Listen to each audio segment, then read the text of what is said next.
warahmatullahi wabarakatuh.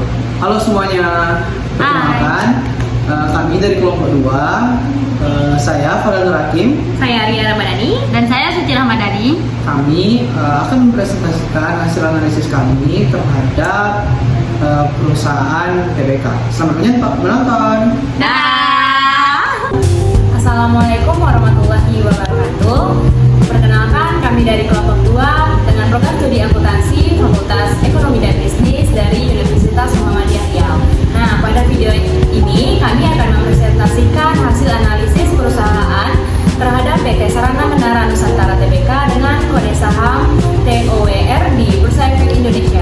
Nah, perusahaan ini bergerak di bidang infrastruktur telekomunikasi di bawah naungan Grup Jarum dan telah tercatat di BEI sejak tahun 2010. Nah, slide kedua ini kita akan masuk ke identitas perusahaan.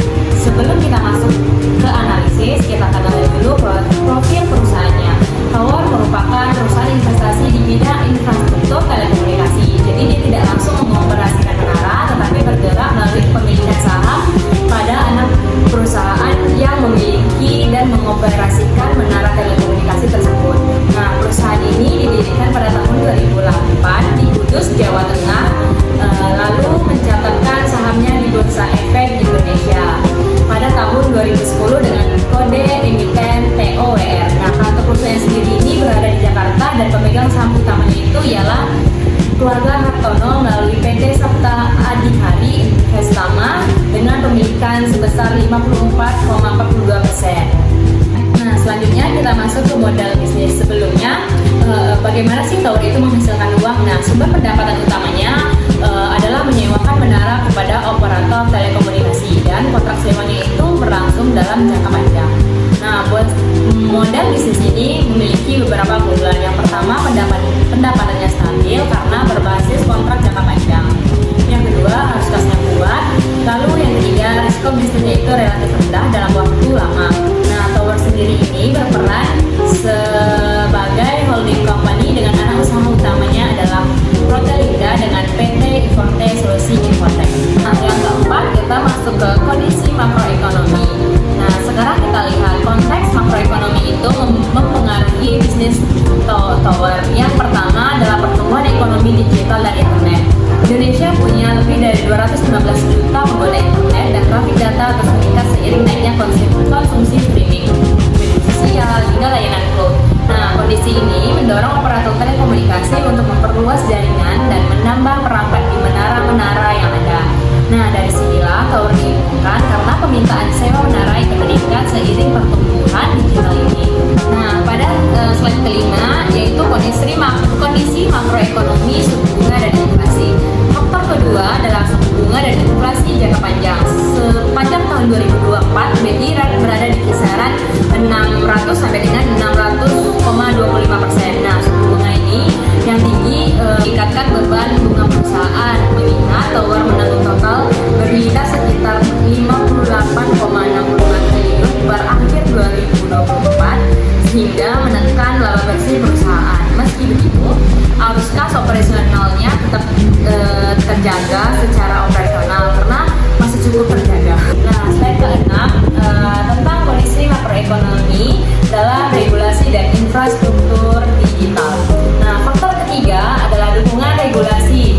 Pemerintah melalui Kementerian Kominfo mendorong kebijakan tower, sharing atau berbagi infrastruktur yang meningkatkan efisiensi industri. Nah, dan juga dukungan pembangunan jaringan dan rencana rollout 5G secara nasional. Secara keseluruhan, regulasi ini memberikan peluang ekspansi bisnis bagi Tower ke depannya.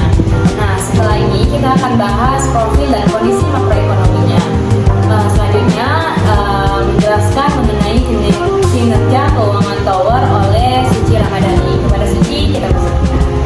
Terima kasih kepada Ria. Selanjutnya kita masuk ke bagian laporan keuangan. Dimulai dari laporan laba rugi. Berikut ini intisar kinerja laporan laba rugi konsolidasian Tower selama 3 tahun terakhir dari 2022 sampai 2024. Pendapatan bersihnya naik dari 10 triliun 458 juta di 2022 menjadi 11 triliun 742 juta di 2023 dan 12 triliun 740 juta di 2024. Laba kotornya juga naik dari 6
2024 atau naik 2,77%. Tak perlu dicatat, pertumbuhan laba bersih ini lebih lambat dibanding pertumbuhan pendapatan.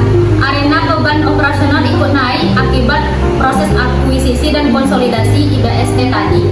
Nah, sekarang kita geser ke laporan posisi keuangan atau neraca per 31 Desember 2024. Total aset Tower tercatat 77,82 triliun, naik dari 68,41 triliun di tahun sebelumnya atau tumbuh 13,8%. Total liabilitasnya sebesar 58,65 triliun dan total ekuitasnya 19,17 triliun, tumbuh 16,1% dibanding tahun 2023. Ini menunjukkan karakteristik khas perusahaan infrastruktur yang aset TV dengan liabilitas sebesar yang didanai oleh pendapatan sewa jangka panjang yang stabil. Untuk melihat kesehatan keuangannya lebih jauh, kita bisa lihat dari beberapa rasio keuangan utama. Gross profit marginnya 68,5%, tergolong sangat tinggi karena beban pokok pendapatan di bisnis sewa menara ini relatif rendah setelah EBITDA margin 81,9%. Salah satu yang tertinggi di BI, mencerminkan kemampuan menghasilkan kas yang sangat kuat. Net profit marginnya 26%, sehat meski lebih rendah dari EBITDA karena ada beban depresiasi dan bunga yang cukup besar. Yang perlu jadi perhatian adalah debt to equity ratio atau DER yang berada di angka sekitar 3,06 kali. Ini tergolong tinggi, tapi memang lazim untuk perusahaan infrastruktur yang menggunakan leverage untuk membiayai akuisisi menara. Current rasionya di bawah 1 kali menunjukkan likuiditas jangka pendek yang terbatas. Tapi ini juga karakteristik umum perusahaan dengan pendapatan berbasis kontrak jangka panjang. Sementara return on equity atau ROE-nya sekitar 17,4%, menunjukkan pengelolaan modal pemegang saham yang cukup aktif. Kalau kita tarik benang merahnya, pertumbuhan neraca Tower ini sebenarnya tidak lepas dari pertumbuhan pendapatan yang solid tadi. Penambahan tenan baru, akuisisi dan konsolidasi menara, kenaikan tarif sewa, sampai pertumbuhan bisnis import, semua faktor ini yang mendorong pendapatan naik dari 10 triliun 50 juta di 2022 menjadi 17,74 triliun di 2024. Dan pendapatan yang terus tumbuh inilah yang pada akhirnya memperkuat sisi aset dan ekuitas perusahaan. Seperti yang kita lihat di neraca tadi. Secara keseluruhan, kinerja keuangan Tower ini cukup solid. Tapi tentu ada risiko yang perlu diperhatikan, terutama dari sisi pihak-pihak yang berhubungan dengan perusahaan. Untuk bagian ini akan dijelaskan oleh Faren. Terima kasih kepada Suci. Selanjutnya kita akan membahas tentang pihak-pihak yang berhubungan dengan Tower. Nah, dimulai dari struktur manajemen dan dewan komisarisnya.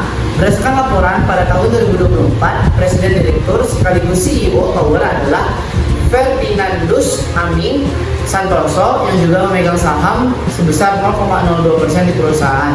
Beliau dibantu oleh wakil direktur utama yaitu Adam Kifari dan juga Stephen Rufus Weiss yang memimpin strategi operasional dan pengembangan bisnis serta beberapa direktur lain yang bertanggung jawab atas fungsi keuangan, operasional dan juga kepatuhan. Sementara itu, di posisi komisaris utama terdapat Tony Kusnadi yang mewakili kepentingan pemegang saham pengendali yaitu Grup Jarum. Selain itu, ada dua komisaris independen, Kusmayanto Kadiman dan juga Mirza Aditya Swara yang bertugas menjaga independensi dan melindungi kepentingan pemegang saham publik. Nah, kalau kita lihat dari struktur kepemilikan sahamnya per kuartal 1 2025, pemegang saham terbesar adalah PT Septa Adhikari Investama dari keluarga Hartono atau Grup Jarum dengan kepemilikan 54,22%. Jadi ini pemegang saham pengendali.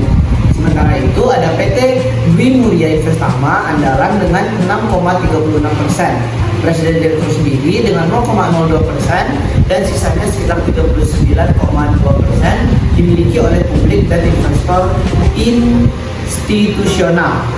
Nah, sebagai pemegang saham kendali, Grup Jarum punya pengaruh signifikan terhadap arah strategis kebijakan investasi seperti pengangkatan manajemen tower serta hubungan yang diungkapkan dalam laporan keuangan yang sesuai PSAK 7 tentang pengungkapan pihak-pihak berelasi. Nah, dari sisi penguasaan, laporan keuangan konsolidasian Tower yang diaudit oleh kantor akuntan publik yang terdaftar dan diawasi oleh OJK. Proses auditnya mengacu pada standar akuntansi keuangan Indonesia yang diterbitkan DSAK IAI serta peraturan OJK nomor 8G7 tentang penyajian dan pengungkapan laporan keuangan emiten. Yang penting, Tower secara konsisten memperoleh opini wajar tanpa pengecualian atau WTP dari auditor eksternalnya. Serta komite audit sendiri bertugas membantu Dewan Komisaris mengawasi proses pelaporan keuangan dan juga independensi auditor eksternal. Nah, bagian ini penting karena berkaitan langsung dengan risiko bisnis Tower. Nah, pendapatan Tower sangat terkonsentrasi pada 3 pelanggan utama, yaitu operator telekomunikasi terbesar di Indonesia, yaitu PT Indosat Ooredoo Hutchison menyumbang sebesar 35% dari total pendapatannya atau sekitar 4,4 triliun. Yang kedua ada PT Excel Axiata yang menyumbang sekitar 22% atau sekitar 4,03 triliun. Dan Telkomsel menyumbang 12% atau sekitar 1,51 triliun.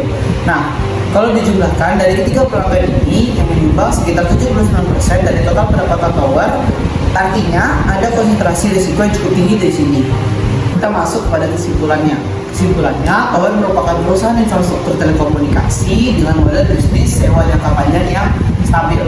Pertumbuhan digital dan pengembangan 5G menjadi peluang utama ke depan. Nah, dari sisi kinerja keuangan, pendapatan naik sekitar 8,52% menjadi 12,74 triliun.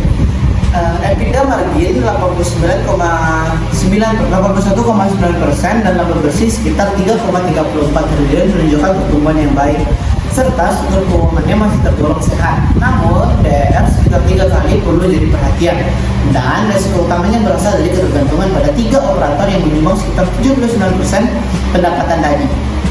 Nah, berdasarkan itu semua, kami punya beberapa saran.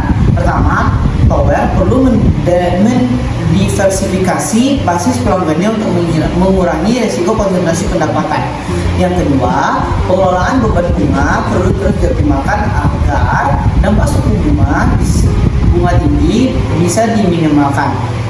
Dan yang ketiga, perkembangan implementasi 5G perlu terus dipantau sebagai sumber pertumbuhan di masa depan. Dan keempat, dari sisi akuntansi penting untuk memastikan penerapan standar sesuai ketentuan, terutama terkait depresiasi aset dan juga transaksi pihak berelasi sesuai dengan PSAK 7. Nah, demikian presentasi analisis perusahaan PT Sarana Menara Nusantara Tbk atau Tower dari kami kelompok 2. Terima kasih atas perhatiannya. Kami mohon maaf apabila ada kekurangan dalam penyampaian materi. Wabillahi taufiq wal hidayah. Wassalamualaikum warahmatullahi wabarakatuh. Sampai jumpa di next video.